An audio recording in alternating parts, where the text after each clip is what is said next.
This Most conference preferred will now place, be recorded. PMI, Project Management Institute, is close to my heart. I have to thank Mr. Visu Gopal to introduce me here. He has been following him up from various sessions for many years. He's a close friend of mine. Thank you, Vijay, for introducing. Let me get into the topic. Vijay, I'll exit at around 6:55 because I have a television live interview at 7 o'clock, which I have to join. And I will make sure that I do the justice to the topic within. We'll have a discussion for 30 minutes, 35 minutes, and then take a few questions and then conclude the session. This is my plan of action today. My dear friends, the Project Management Institute has actually called up for a right session at the right moment. My dear friends, when Vijay introduced, it's actually a old profile, but post PMI and the Sangam program. So I founded an organization called Swami Vivekananda School of Public Policy, through which they are providing grassroots level transformation to the government of India. And I speak from the capacity of that institution's founder, where we are clearly giving advices to the Niti Aayog and also the Prime Minister's office and even the Chief Minister's office, consult us on various matters of grassroots level transformation. Let me tell you today, the pandemic, COVID-19, is a very unique and we didn't expect at all. Everybody was normal until March 10th, and everybody was saying, oh, COVID will not come to India. It's a hot climate, a hot temperature is different, we are different, and all those things. Suddenly on March 10th, they said COVID, somebody got attacked, and again we felt okay. Two or three, anyway they will quarantine them in the international airports, and of course they will not come to the country. But later, suddenly on May 18th, and it started onsetting, the fear started onsetting, and suddenly Prime Minister comes and says Janta curfew, and the next day immediately says lockdown for 21 days. This was a shock to the entire economy. My dear friends, on the day when the Prime Minister told this, being a GST consultant, having seen the supply chain processes and business processes, not only in the IT sector, but also in various sectors, including farming, including poultry. I audited poultry also in my articleship times. I know the value chain of the poultry. Looking at all these business processes, I knew it is going to disturb the entire business processes and supply chain and entire logistics, and it's going to bring a disruption in the supply chain management in the days to come. So I was afraid. Definitely, I was afraid because having seen businesses, not because of my fortune. My fortune is training, and it has multiplied in the last 1 month in different platforms. In fact, my time is efficiently used. But I was thinking about the fortunes of those people, those migrant workers, those agriculture people who are depending upon their nexus to the urban economy and transportation. Namakkal, for example, is a transportation hub. If you go to various clusters in India, it is all going to be in mess. Not only that, including software companies, working from home is not an easy affair, because your performances, your delivery systems, everything has to be completely disrupted within a short period of time. So looking at this, the entire world came to a standstill in the March month. Almost US and India started to get the onset of the COVID in the same time, and India is also got affected, but America got affected worstly. My dear friends, today let me declare to you, there is a recession set in. Let me not hide. There is a recession set in, because I can speak very positively. At the end of the day, if I'm not bringing the reality, then I will not do the justice with the topic. There is a recession set in the country. My dear friends, it's very important to understand these tough times. The pandemic, what we have today, it is like Hiroshima, Nagasaki bomb which got dropped in Japan, and after that, Japan revived itself with a multiple effort over a period of time, and the entire generation worked for reviving Japan. It is the same situation today because of the COVID-19 virus, coronavirus, which has got spread across the world. It is very unfortunate. Because of this situation, entire businesses got disrupted. Point number one. Point number two. Now the question is, how is the global trade going to respond to it? Definitely, all the countries are looking, taking away investment from China. Even Japan has set up a special task force unit to ensure that they are not going to invest further in China. In fact, they are looking at taking out the investment from China. And third important factor is the global trade war that was happening because between US and China. My dear friends, when the Trump came to power in 2016, it was very clear that he's going to wage a trade war with China. The reason could be many, because Trump is a man of a nationalist. Trump is a nationalist. He came with an America first policy, and it was a new thing for the America, because America always spoke about globalization. America was front ending the globalization. American companies established shops in China from 1978, and now and man comes with the America First policy, and he actually wanted to promote the America First policy, and because of that, the global trade war started happening. And not only the China also went on to fight in the global trade war, and today global trade war and subsequent COVID and coronavirus issue has made China to be kind of a scene with a lot of skepticism today, and all the countries are now fed up with China. So definitely this is the third important thing that is actually an advantage to India also, I could say. Now the fourth important thing, now question is whether the pandemic has gone out of the countries. Answer is no, pandemic has not gone out of the countries. It will remain with us. It will mutate, and herd immunity will be developed just like any other virus fever that could come in the days to come. So my understanding with the policymakers, when I had interaction with the Niti Aayog officials, I could understand that it will last few months. In a few months is what they predict, probably up to August or probably up to September. Could be that kind of effect of pandemic could be there. But anyway, normalcy could come, or we'll try to understand how do we live with the COVID scenario with the physical distancing. One thing that the Niti Aayog, let me come to the specifics of India, because India is a concern for you, and then I'll go back to the global effect of pandemic on India. So first, let me go to India. My dear friends, entire Indian clusters have come to a standstill. Almost 750 districts are there in India, and many of the districts have been declared as green zone. But however, during the 21 days lockdown, without knowing where the spread could be, we actually ensured that the entire country-wise lockdown was planned, because we did not have a testing tool. Neither the testing PP kits which we got from China worked well. So, and we were also supplying medicines to other countries. So looking at it, India's 21-day complete lockdown has brought all the businesses to a clear disturbance happened. Not only that, migrant workers, my dear friends, almost nearly 3.5 to 3.6 migrant workers, 3.6 migrant workers across South India. And I understand that the impact of migrant workers could be there for 31 crore workforces also. So that is the base of India's workforce. Please understand, permanent employment is very few, but the unorganized sector only provides more employment to the people. Looking at it, 31 crore people jobs have got disturbed and it got disrupted. For example, even today when we start businesses, we are not going to be able to kickstart it and then run it as smooth as possible. It's going to be very tough in the days to come, because to come to a normalcy, the accommodations and people working in groups, staying in group. So these are some of the great challenges, not only for India, even migrant workers in Singapore, other countries also have the same problem. But in India, it's even more a greater problem, because migrating from one state to other, and there is a restriction of migration. My dear friends, this is going to be a big problem. And fourth important thing, fifth important thing that we need to understand is the MSME sector.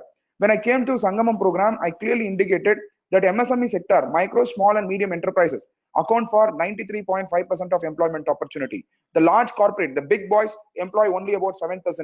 Looking at this, 93.5% of MSME, and many of the MSMEs have not got registered. My dear friends, I wanted to highlight to you that in 2015 economic survey report, at that point of time, Mr. Arun Jaitley was the finance minister. He clearly said only 4% formal credit is available to the micro small enterprises, which is actually contributing about 58 to 59% of India's GDP. So looking at this, MSME has to be revived, and for that liquidity has to be created. Today, liquidity is another problem. The sixth problem is the liquidity problem. Sixth problem is the liquidity problem. So government has to work on a war footing basis to release funds, ensure that the interest rates come down drastically to especially to the micro and cottage industry, to the small and medium enterprises, so that their business can be revived back, because they are the last mile connectivity in the supply chain. So only when they are revived, then the big enterprises can revive their business, because large enterprises depend primarily on micro and small and medium enterprises. So considering this, government has to bring in a liquidity. Now let us see what are the steps the government is taking. From the perspective of the present step that the government has taken in the government's effort in India, only 1,70,000 crore has been awarded as the compensation, not compensation, as a COVID fund. But the point is, government has to do in a very fast track manner. Let me declare to you, even though I support the government in all phases, but this time, because of the lockdown, I don't accept the way the government has acted. The government has acted I have published articles. I've been very pragmatic about it. The entire country knows that I am supporting the government.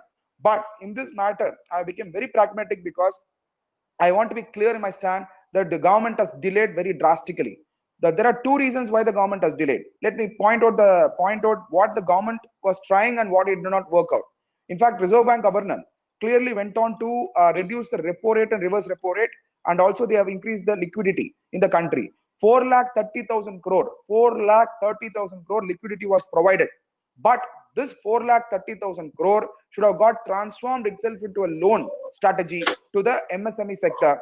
But you know what has happened? Public sector undertaking is not delivering the loans to the micro, small, and medium enterprises. Same old bureaucracy is a problem. So now India has to really rethink about the bureaucracy, especially during the COVID and Corona times. Bureaucracy is the biggest hurdle. They are not able to deliver to the public various policies which would have actually helped the government to do it.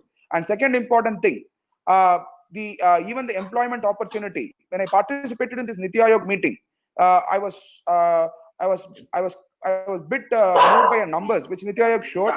I think somebody is unmuting. Can you mute yourself? Yeah. Yeah. Vijay, somebody is unmuted. Yeah. Yeah, I'm Johnson, gonna try. can you mute yourself? Yeah. Yeah. Johnson, yeah, please mute yourself. Yeah. Good evening. Johnson Silveraj is speaking. Johnson, please mute yourself. Thank you. Right. So Niti Aayog report, when we participated and discussed, so I saw that Niti Aayog has projected 32 million jobs will be lost in various total, taking into all sectors together, 32 million jobs will be lost. And this year's GDP is projected by the Barclays with 0% growth. Let me tell you, when I read through all the articles of the Economist, I understand that it will not only be 0%, it could be negative also. So we have to work really hard post COVID. It's very, very simple. It is just not the responsibility of the government, but it is responsibility of every citizen, and awareness has to be brought. This is not even a war scenario. At least war, we will know a definite period. If two countries agree, they can stop the war. But this pandemic, we don't know until when it will last, and we don't know what could be the further effect. So we just have to wait and watch how the supply chains will be revived in the days to come. Not only that, Niti Aayog's report clearly says there could be a new employment opportunity in various sectors that could come in. So qualifications today, what you have, you need to really reskill, and technology will play a major role in reskilling your in your new areas of learning. One important thing which will excite PMI members is the digital transformation. Today, when we sat in that meeting, we understand that the country, most of the people who were not tech savvy, today has moved completely to the technology platform, and we also have ensured that the country will further progress in the digital transformation. It is a compulsion so that everybody moved. So that could be one of the positive side of COVID. But anyway, it came out of a compulsion. In India, anything happens when a voluntary declaration happens, Swachh Bharat will not happen, neither digital transformation will happen. But because of the COVID, both Swachh Bharat as well as digital transformation, digital India has happened because today we are all tech savvy. We are all able to efficiently speak in the go to meetings and Zoom or whatever. So we conduct multiple meetings in a day, and it's become efficient and communication is happening. And next important thing, definitely it's an opportunity for India. Let me now bring the opportunity advantages of COVID. My dear friends, if you notice, whether it is the application apps, I don't want to name those apps. Most of the applications are now controlled by the Chinese investment. Let me tell you, all the applications are controlled by Chinese investment. Total investment that the China has invested in India is very less. You know, India is a competitor for China. Accordingly, China didn't want to invest huge capital in India. They want to pour entire capital in their country. So when they brought the capital into India, they brought into the new age entrepreneurship models. So they have invested heavily in the applications through layering, probably through Mauritius, probably through Singapore, probably through Malaysia. Directly, it is not a Chinese company. But if you go and check the parent company or the structure, you will find there is a connection to China. And most of the Chinese company also went on to purchase some of the new age entrepreneurs in America. So most of the application and data, you may think it is America who is controlling. But I can tell you as a chartered accountant, I know the structure that is flowing into the company's investment. And when I go and check the ultimate parent company, they have some connection in China or Hong Kong. Please understand, China or Hong Kong, whether it is Hong Kong or China, it is all the same.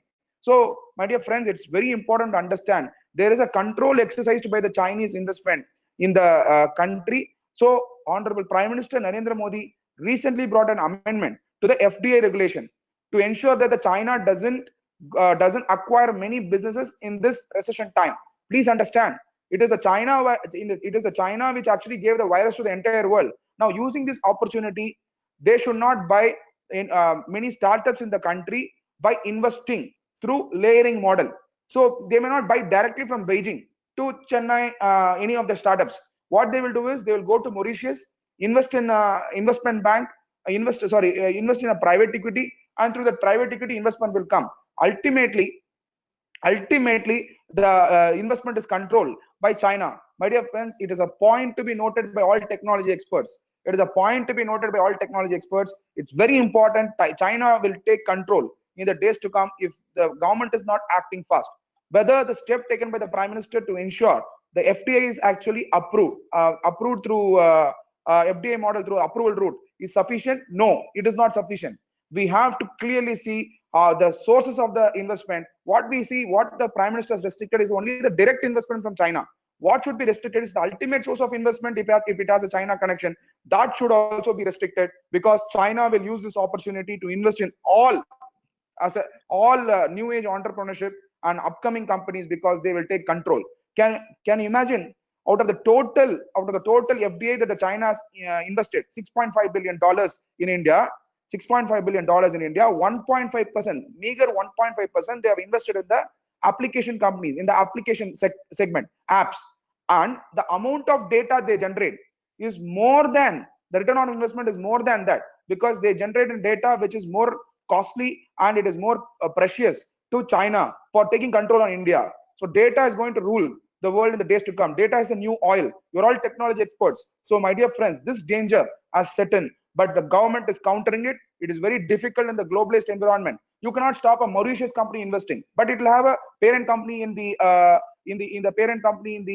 China. So I think there are a lot of steps the government should take. Please look out for this segment.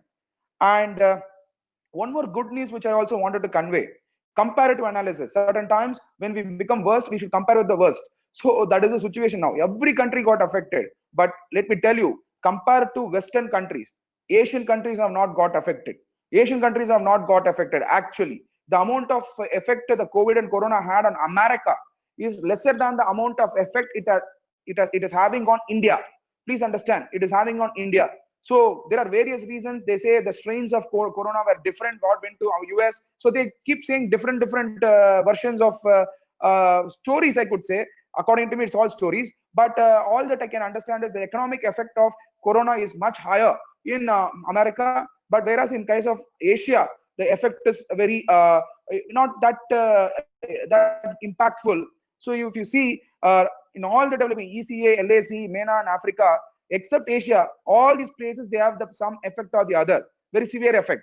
When I say Africa, because Africa also has a lot of investment from outside, especially on the resources side, natural resources side. But Asia is in the slowdown, of course slowdown, but Asia can raise in this moment because of purely the customer base or the population. 5 billion population is in Asia.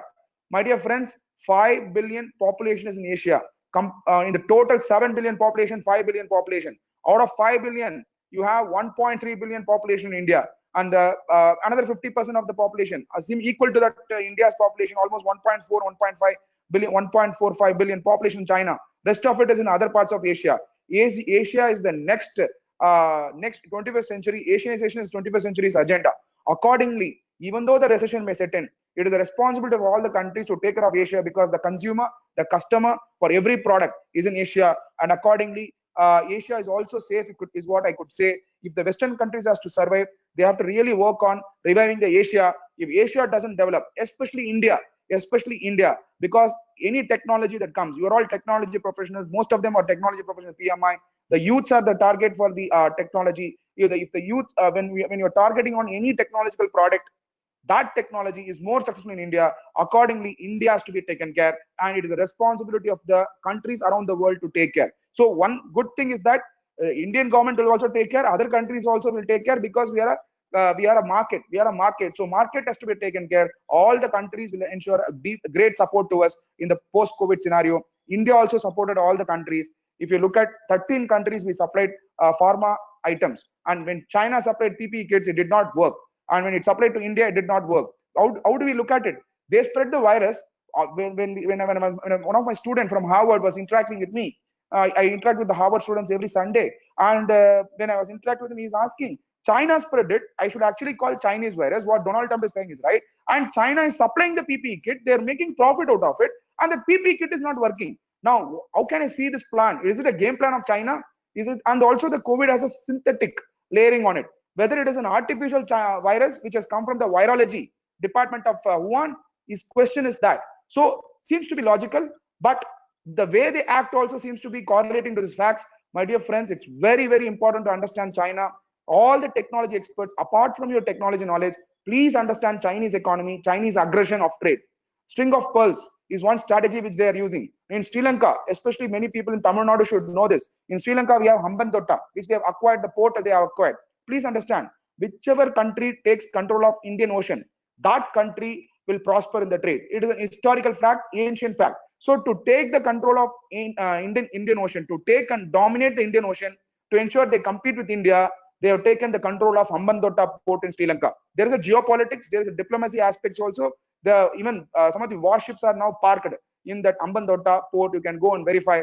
If you want, one day I'll come back and do a session on China trade aggression to you all, the string of pearls, how they are controlling Africa, what happened in Tibet. This is very important to be understood in the days to come.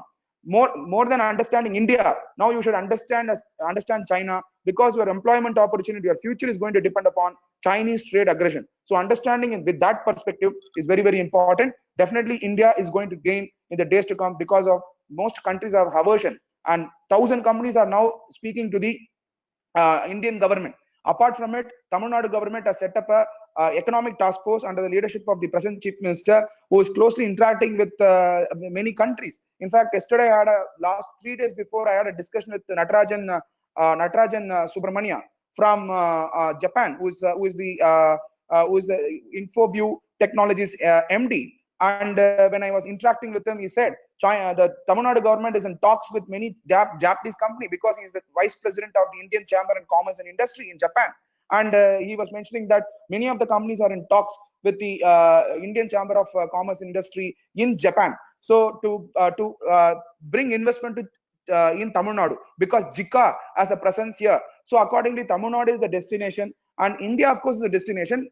Especially Gujarat and Tamil Nadu will be the destination for Japanese, because they have already the base here, and we have one hub, which is also Japanese dominated economic zone here in Chennai. So my dear friends, there's a lot of opportunity that is going to come in, but don't look at the opportunity only from your segment of work, but look at the opportunities from the cross section of works, and from the cross section of the works is my advice. And then there is definitely a deep financial and corporate sector distress, and you will see many banks collapsing in the days to come. But however, new banks also could emerge. You will see that large banks will collapse, but at a grassroots level, for example, banks like Bandhan Bank, banks like Equitas, who are actually working on microfinance models, will actually prosper well in these times, because the RBI has reduced the repo rate and reverse repo rate. The reach of the bank, especially the microfinance institutions, is there in the village segment. This is because of that they will be able to reach, and they will be able to bring financial inclusion, and they will be able to provide credits to the micro enterprises. So you will see microfinance institutions raising in the days to come. And very important thing at this moment, what are the solutions that the government should take? Let me give you one matrix and make you understand, and move back and take up some questions. I will conclude my session at 6:35 and take up the questions from then on. My dear friends, the policy framework. So whenever we were drafting this policy framework in Swami Vivekananda School of Public Policy, we have about 150 IAS officers closely working with us, retired experts sitting in abroad, some of the IFS officers retired, basically retired officers, whom we leverage for policy ideas, because we feel that they have a lot of talents. They contribute for intellectual revolution. And when they were working in the government, many ideas they were not able to implement. Now we bring the policy activism, where we keep on sending representation to Niti Aayog vice chairman, officials of the government. We keep interacting with them. So when we did this policy analysis, and when I sat through with one of the revenue secretary during Atal Bihari Vajpayee's period, and he clearly mentioned that policy instruments, what are the policy instruments that the government should look at now? We documented it on one side. Just visualize, health and social protection should be the focus of the government now. So now India has an Ayushman Bharat scheme of 5 lakhs. Ayushman Bharat scheme of 5 lakhs. So about covering about 50 crore people. It's a good job done by the government. Now, can we increase this limit? Can we increase this limit covering more people? So very important. And can we check whether the migrant workers are covered in the days to come? That is one thing. So health and social protection policy has to be brought in. Plus, monetary policy has to be liberalized. Monetary policy has to be liberalized. Now recession is setting in. So to ensure that the economy kicks back, you need to circulate money. You need to circulate money. And now the Reserve Bank of India should really think, should they go for printing of the currency? And in fact, you should go and refer some of the articles written by experts. Of course, I respect all the politicians. I don't belong to any political party. I respect all the politicians whoever writes article. One article which I really like is the article written by Subramania Swamy, and also the article written by Subramania Swamy belongs to the Bharatiya Janata Party, and also the article written by Mohan Kumar Mangalam from Tamil Nadu, Mohan Kumar Mangalam, who belongs to Congress Party. Their article was very qualitative. Mohan Kumar Mangalam has given some ideas, very broad ideas about how do we actually set in new economic ideas. It came in the Hindu. Mohan Kumar Mangalam belongs to Congress. That article is really good. You should look at it. And Subramania Swamy has also written an article, couple of discussions. That is also very good. Beyond that, Niti Aayog discussions are also taking into this consideration. So without having any ideological backup, you should look at all these articles and understand what could be the solution. So all these people have mentioned only one thing: just take care of health and social protection. Plus, 2, monetary policy. 3, fiscal policy. 4, financial and regulatory policy. So to counter the COVID issue, 4 policies should be taken into consideration: health and social protection, 2, monetary policy, 3, fiscal policy, 4, financial and regulatory policy. And what should be the targeted outcome? It is on the 3-way model. It is like a 3-way model. It's like a triangle. The target outcome is flattening the human suffering curve. What is human suffering curve? People getting affected by COVID and Corona. At the same time, flattening the bankruptcy curve. People should not go bankrupt. So how do we do it? We need to give more liquidity in the country. And third, flattening the recession curve. So please understand, it has a relationship. More the people get affected, more the people getting affected on the pandemic because of the pandemic, because of spread of Corona and COVID, businesses cannot start. More red zone sets in the country, businesses will come to a halt. So we have to take care of the 3 pillars of the targeted outcome through 4 policies. I repeat, through 4 policies. Whichever article you read, because continuously articles will keep coming, I want you to ensure you get updated really on this present scenario. You need to intellectually understand. So the 4 policy perspectives you should look out when you read an article is health and protection policy, 2, monetary policy, 3, fiscal policy, 4, financial and regulatory policy has to be looked into. Whenever you see an article, look into these aspects which the government announces. On the other side, whether these changes which the government is bringing, will it reduce, will it flatten the human suffering curve? Nothing but the effect of Corona. And then 2, will it flatten the business going bankrupt? Will it flatten the business going bankrupt? Why does a business go bankrupt? Because working capital facility, or they don't have money to pay funds to the salary to their employees. And third pillar is flattening the recession curve. Can we look at these targeted outcomes and look at whether the government is working on a time-bound manner? And any of these policies, if it is not addressing the flattening the human suffering, or flattening the bankruptcy curve, or flattening the recession curve, definitely will have a great impact on the economy. One policy which I will tell you, which you should all be, as a responsible citizen, you should understand: the entire country, the alcohol shops have been opened, is a very, very bad idea. It's a very, very bad idea. It is not under the, see, look at this in the policy instruments. It is not under health and protection, social protection, neither under monetary policy, neither under physical policy, neither under financial regulatory policy. Now, it is an idea where the government has set in the task mark. Immediately you will ask, alcohol. The state government cannot function without alcohol. Who said state government cannot function? I have 10 ideas which you can implement right now. That the revenue the state government will get out of this by selling alcohol. Take for example Tamil Nadu. They are getting about 31,000 crores or whatever, 30,000 crore, whatever, per month, 2,000 crore. I have an idea where you formalize the education sector, get more donation from the rich, and don't get donation at all from the poor. Formalize the entire donation of the education sector. All the colleges, how much donation they are getting, That itself will add up to 80,000 crore to 90,000 crore easily. And then rest of the 20,000 crore, I'm talking about 1 lakh crore revenue which the state government can get. Rest of the things can come from mineral extraction resources tax, mineral extraction resources tax. So which we can bring a separate act at this time. There are minerals which are being extracted from our mother earth, and it can be taxed. My dear friends, why am I giving all this example? To make you understand. Look at the policies of the government from the 4 angle: health and social protection; 2, monetary policy; 3, fiscal policy; 4, financial and regulatory policy. Looking at the targeted outcomes on flattening the human suffering curve; 2, flattening the bankruptcy curves; and 3, flattening the recession curve. So this is the suggestion which I wanted to give. So I gave you a broad understanding what India has to do. In the days to come, the GDP will be down. No problem. But MSME has to be provided a loan. 4,30,000 crore liquidity which was created should be provided. Further repo rates and reverse repo rates has to be reduced, and all the banks has to fund adequately MSME sector. Before even we kickstart large companies, it is very important. It is very important that we fund the micro, small, and medium enterprises. Activism has to happen in this sector. The government has to respond very clearly, and they should be spontaneously respond to this sector. If MSMEs are not revived, you and I will have a direct impact of it. You think about it and you will understand. And bankers has to be responsive. I know many bankers I know very good friends in my banking sector. They're all doing really good job. But one thing is that many bankers also don't really do a service to the society. This we have to accept. If a MSME sector guy goes and asks for a working capital loan, if the bank takes more than 20 days to give him a loan, then how will he be able to start the business? He has to kickstart the business altogether from the basic level. It's like a startup now. All the micro enterprises has to start up. My dear friends, it's a very important thing. You may be a technology expert. It's very important to understand economics in a more contemporary manner, relevant to your technology. I definitely give you a commitment that if you want, I will keep doing sessions for the PMI whenever you guys want. And especially on the global affairs, it's very important to understand the way it has to be understood.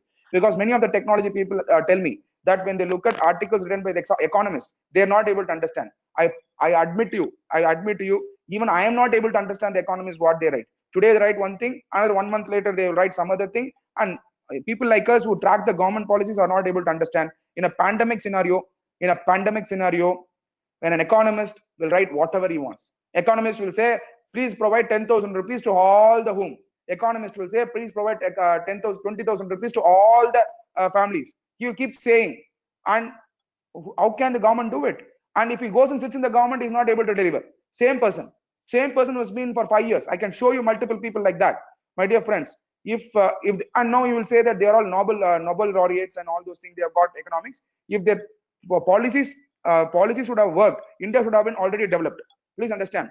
The question is, did their policy work in India? That's all is my question. So you put this question to yourself and read the articles that comes in your paper. I am sure the pandemic is a very challenging time. Understand, it has to go through the 4 policy measures. The policy measure: health and social protection, plus monetary policy, plus fiscal policy, plus financial and regulatory policy. This policy amendment has to be made to counter or to bring support not to counter, of course, to counter the corona and COVID scenario, but to flatten the curve, human suffering curve, to flatten the bankruptcy curve and flatten the recession curve. So this is the way in which the structure of the policy will emerge in the days to come. Let's all look at it. It's just not the central government or the union government's responsibility. It is also the state government's responsibility to really work in line with the central government's vision, and look at we are able to bring cooperative federalism in the days to come. Thanks, my dear friends. I try to update you many factors. I will take a question that will be more productive. We have 15 more minutes, and I was very fast because I want to hit very hard so that you don't miss the point. You continuously heard it. One thing that would have got registered is policy instruments is the 4 instruments. What we are looking at is targeted outcomes. We ensure that the flattening of the curve happens. 2, flattening of the bankruptcy curve happens. Flattening of the recession curve happens. And from this perspective, you look at the articles and the readings that you're going to get in the papers. I'll take up the questions, Vijay. Yeah, thank you, Satya. It's always a pleasure to listen to you. I think today was a rapid fire session. I can see the energy you brought into this session today. Wonderful. I have a few questions, Satya. So I'll just go through them with you. I would be really happy if you could just do maybe quick one-liner as answers, because I have a few to go. Right. Right. Okay, one from Karthik Sampath. What is the realistic meaning of new normal? Yeah, the realistic meaning is the world is getting it's a restart button. Just the way in computer and technology term, you completely switch off when the world is stuck. When the computer is stuck, the first one advice that comes from the technology people is restart your computer, right? So we are restarting the economy, and that's the new world order. So we have to look at really what pops up now. Whether the virus has gone away or not, we have what pops up we should see. Absolutely. Okay, next one from Seshadri Krishnan. What kind of new opportunities are expected post-COVID, and what skills will be required? One big opportunity post-COVID is the nutrition and hygiene segment, which I foresee as a great opportunity. And two is the education sector is going to have a great opportunity. Let me give you my own example in a very brief manner. My education business I have education segment also. In Tycoon Academy is my education sector. My education, which was actually Chennai based, only Chennai crowd which we are attracting in the center, today has become national. There are students who are attending from Northeast now. There are students who are attending from Northeast. I was like a modern Parivirajika, going here and there, addressing people. Now all the people whom I met in the entire country who is able to now connect me through digital platform. My students come from Northeast also. My students come from Africa also, because we are running the classes in video conferencing model. And why I'm saying is education is going to be a great opportunity. PMI will go multiple times. PMI will grow multiple times because people will come together. People will come together. And last thing, that the third important thing is the healthcare segment. Our third important segment is the healthcare segment. Nursing is going to be a big skill area. Nursing segment, and nurse with a language.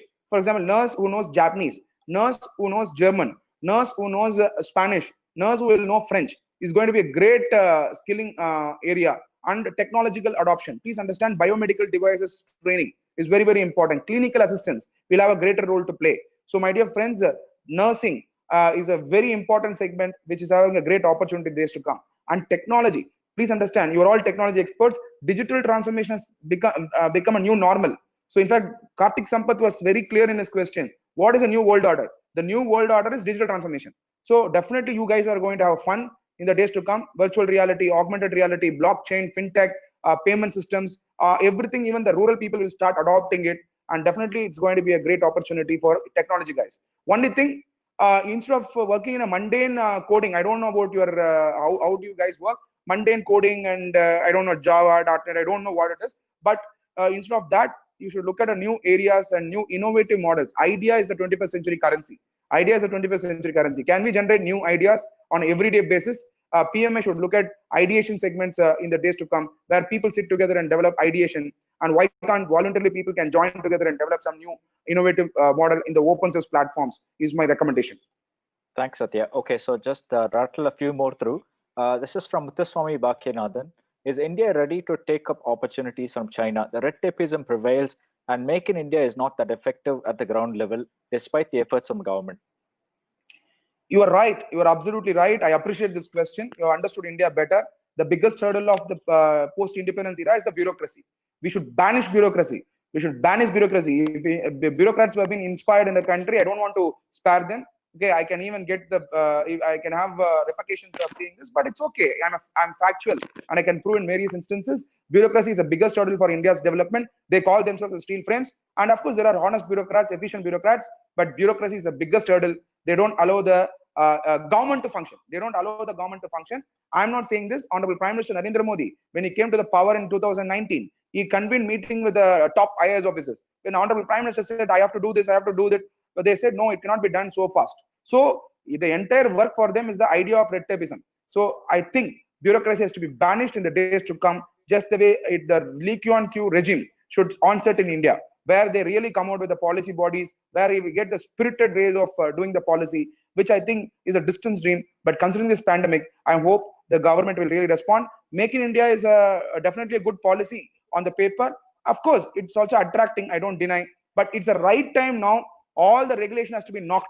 All the regulation has to be knocked. For example, today opening a gun shop is easy. If you want to open a gun factory, it is easy in India. But opening a tiffin center in Mylapore or opening a tiffin center in Delhi opening a defense center requires 33 registrations, 33 people's intervention, pollution control board, that control board, all these interventions. Definitely, it is not easy to do business in India. The ease of doing business would have got rank would have got up only for the top corporates. But whereas when it comes to micro and small enterprises, the reality is same what was prevailing in 2013. But however, one thing that you need to note is the government is taking a continuous step, proactive. At least government is active. Earlier, it was not even active. Now, and second thing, competitive index. China is in 28th rank. India is not even in that top 50 competitive index. So if India has to go to the competitive index, overtaking China, only then you can dream about getting a lot of FDI. Then India has to really, really bring a lot of transformation reform, like 1991, 1998, 2012 domestic crisis. All three times they brought huge reforms in the country. But we need more cumulative reforms in 2020. It should be really a big bang reform where businesses have to be incentivized, a lot of rules and regulations to be taken away so that industries will really prosper in the country. Thanks, Satya. Again, wonderful comments. This is next one's from Ravi Shekhar. Post-COVID, what foreign investments are expected in India? A lot of manufacturing companies will be moved out of China.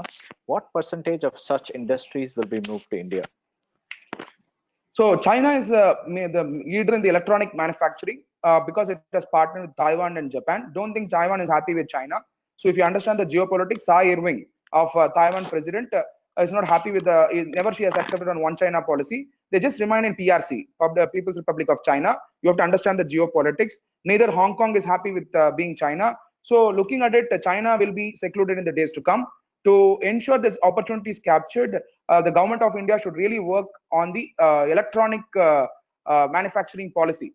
I understand from my friends from the electronic industry, the government has actually brought some amendments like PMP, phased manufacturing program model and everything. But it's unfortunate the big bang reforms are not taken place in the electronic manufacturing. The Minister for Information Technology and Electronics should work really fast on this and then look at whether he can bring this transformation in the days to come. And not only that, electronic manufacturing policy is not only the responsibility of the union government, it is also the responsibility of the state government. In fact, Tamil Nadu government doesn't even have a policy. I still know one of the industrialists who kept on going there with the policy document. I have gone through the policy document, speaking to the IT secretary, one of the IT secretary who have addressed in our PMI also. We brought him last time. Yeah, I respect him and revere him a lot. He took a lot of efforts, but he did not come into action, and it's still pending on the table of the government. The government has to really, really do something about it. Both state government and union government. Phased manufacturing program is approved by the government. To that extent, I salute the government for that. In the electronic manufacturing, 256 mobile manufacturers there in India. After all, it was only 3 in 2013, but it is not sufficient. We need to go for electronic manufacturing hub. That's a real Make in India plan which the government has. Planning is not important. It's only a wish that the government has. To ensure that it goes to the planning level, government has to really take out a lot of laws and regulations. Okay, thanks, Satya. Just conscious of time, we have another maybe 6 more minutes. Right. Shweta wants to find out the impact to IT force in India due to high impact of COVID on US and UK. Right, Shweta. See, for example, total I have a data where it is about $14.5 billion export happens to the software industry, and that export of the software industry will not get affected majorly. But the work from home has become a culture. Considering that, there will be definitely reskilling and the way we work, the agile workforce. Now people are compelled to work from home, and now infrastructure will be reduced, and social distancing and physical distancing norms will come into picture. HRs will be very strict on it. So looking at it, there will be a change in the working models, but employment, whether it will go away, because anytime if America gets the cold, India will get the fever. Think now America's got corona, what India will get from the economic perspective. Now thinking about it, from that perspective, definitely there is going to be a decline in the services to the main entities for which the softwares are being provided. Considering it, those services as it get reduced, there will be impact on the employment opportunity here. But new employment opportunity will open up. Please understand, in 1991, when we got the liberalization, privatization, globalization during the Narasimha Rao government, we never imagined we will achieve this place. But new opportunities will open up. I always tell one philosophical thing: uncertainty is a wonder, provided you accept the uncertainty. Something plus acceptance is equal to adventure, and it is a wonder. Something plus non-acceptance is a fear. So we have to accept the situation, and we have to understand uncertainty is the factor in life which we should look at. And definitely, software industry will have its own problems. Employment loss will be there as per even the Niti Aayog report, which I see some few lakh jobs will be lost. But however, people who are skilled, people who can really work hard, can really find a place also, especially for the women workforce. Let me tell you, it's a great opportunity. For women workforce, it's a great opportunity. You may crib saying that you have it's very difficult to work at home, but at the end of the day, you can remain at the home and work now. From the work from home has become a culture. Even Tata Consultant Services, I think they said up to 2025. I'm not sure. You guys will know that you can work from home is what they are all planning, and the agile working force and work from home culture is actually expanding. I think it's a great opportunity also to bring a family harmony. I don't know whether family harmony will come or family disharmony will come. Only people who got married will know. And I'm sure this is an opportunity for working from home. Yeah, thanks. Well, I'm going to make it a little hard now, Satya. We have 5 more minutes to go, so I'll push you for one-liners. Yeah. Okay, so we have one from Sunita. Do you think repositioning will be the best resilience strategy for corporates post COVID-19? Yeah, see, very important. These are filtering times. COVID, I would say, it's a filtering time. Gone are the days where went on to present the same presentation to 10 clients. I still remember when I was working in Big Four, we used to present the same presentation. Let me be very pragmatic. I don't hide anything in my life. I want to be very transparent. Same presentation. We will come out. Only background of is also blue. Only company name will change. Sometimes we when we were trainees, I was a trainee and then I was also a employee there. So when I used to be training, sometimes I'll forget to update the name of the company. When you used to go on a project in the screen, you will find that name of the company used to be there. Those kind of work will not happen now. We need a really good skill, and we need to really set a blue ocean strategy for our companies. You are right. We need to position as a leader in the market. Otherwise, at least aspiration to position as a leader is very important. One in many is not going to work out in the days to come. You lose business, but you are the only one. That aspiration should come in the days to come. That aspiration of positioning your company from the branding perspective, quality of service perspective, cost efficiency is very important. Everybody is becoming cost conscious now. Saving is become a new normal in the new world order. Karthik Sampath was asking, what is the new world order? Saving is the new world order. People who are now happy are the people who have money in hand, not the people who got car in the EMI. So the ideas will change in the days to come. Okay, Arun Sitaraman wishes to know which industries of India will have advantage post COVID-19. Yeah, three sectors very important. You should look at the speech given by Mukesh Ambani in 2018. He clearly said three sectors is investing in the country, rounds of investment is making. So looking at his industrialist ideas, and if he's making investment, definitely the three industries are going to prosper: education, healthcare, and agriculture. And now you may ask, so what is the role of the members of the PMI overall in technology? The technological intervention is going to be there in the education, healthcare, and the agriculture.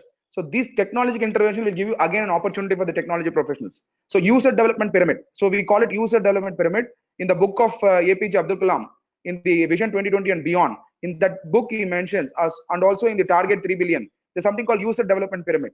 That user development pyramid, the technology what is available today to the top corporates in the cream should go to the grassroots level. So, but the first three sectors which will get impacted is the education, agriculture, and healthcare.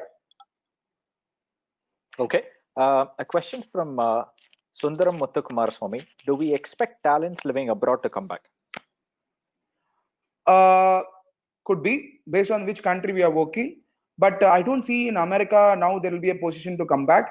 But maybe some of the other countries we may have to come back. UK may exercise more stringent localization rules, local preferences, considering they need to save their citizens. So now saving the citizens is a very important agenda for any country. So looking at it, some may, but not everybody. Okay.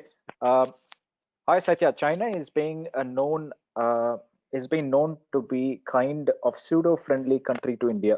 Should we take them as a threat or as an opportunity for Indian economy post COVID-19? This is from Vinod Kumar. China is a threat. So there's no hiding at all. So that's what I promised Vijay. Next time I will do China session. It's a very interesting fact. And I've spoken in Tamil. In fact, 10 lakh people have watched in my Facebook. It's like an activism speech, but I will give a factual understanding. China is having an internal security issues in India. China is bringing internal security issues in India, Northeast issues of Mao, and all the things. There is a element of connection. string of pearls to Sri Lanka, then African capitalism model, neo capitalism model through which they started controlling. East India Company came and controlled India. Now China is going and investing on all new age entrepreneurs, and they're controlling the data. So after that, they'll control the emotion of the people through data. So my dear friends, it's very dangerous for China at any point of time. They can never be a good neighbor. Don't expect them to be. Thank you, Satya. I mean, this can go on, and we'd love to listen to you more, but conscious of time, I do want to apologize to all the other members who have sent me questions. I have 3 pages worth of questions, but I'll send them over to you. Yeah, yes. In your time, please do answer, and I'm more than happy to share the answers with our members here. Definitely. But I just wanted to quickly thank you for this wonderful session. I do look forward to maybe working with you on the next session on China. That seems to be a very popular topic.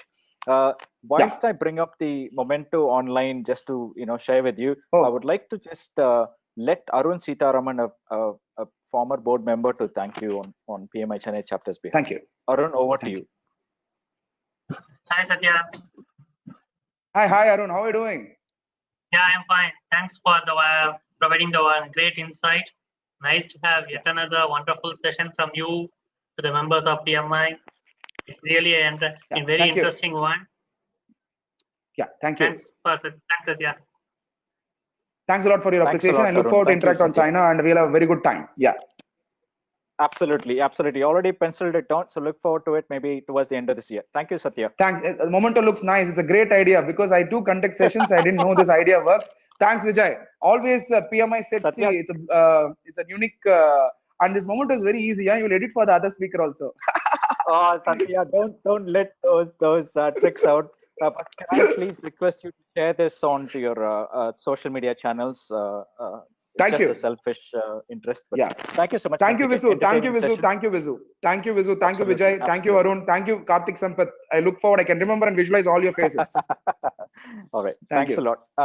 Thank you. If I could just request the other members to stay online, I'll just post the feedback form once again, just in case if you haven't seen it before. Sorry, I was a bit fast because this topic requires that kind of hitting hard. But next time when I do China session, it will be very, very, very, very slow, and you will understand all the perspectives.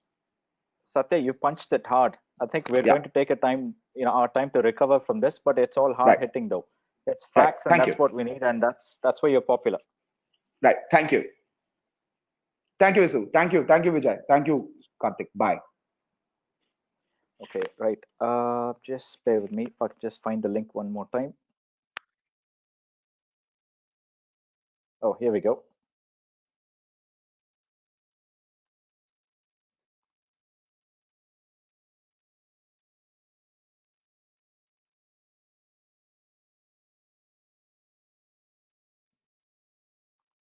Yeah, thanks everyone for attending. I hope Vijay, can you please share the link on the email also? Yeah, I've just pasted it onto the chat window. Because I'm in a mobile, there's no chat window in the mobile, so I thought of. Okay. In the mail, let me share my screen. Yeah, sure. In the mail would be difficult. Can I just share my screen one more time? Would you be able to see it? Yeah, screen I can see, yes. Okay, 1 second. I'll take a screenshot and type it, yeah. Yeah, perfect. No, exactly. No, you can go to the right corner of the application, right? There you have a Q kind of a symbol. That is your chat window. Yeah, there's a chat window. Yeah. But I'm seeing the chat window, but there is no text there. Nobody pasted anything on this. No, okay, I'm able to see that. No, I got it. Thank you. Yeah, that's fine. You have to go to everyone. Yeah. Okay. Right. Yeah, thank you. Excellent. Thank you. No problem. There's always help at hand within the PMI Chennai chapter.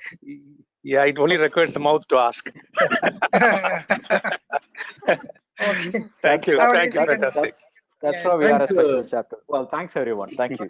Thanks for the good session. Thank you.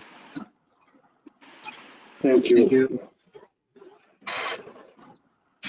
Thank you. Thank you. Bye. Thank you. Bye-bye.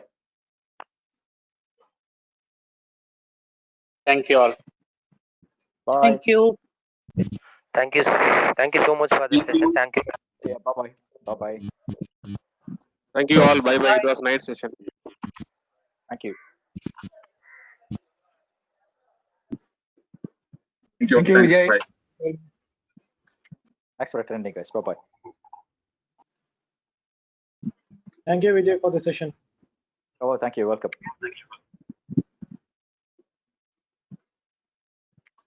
Thank you, Vijay, for the session. Welcome. Thank you. Thank you all. Bye bye. Bye.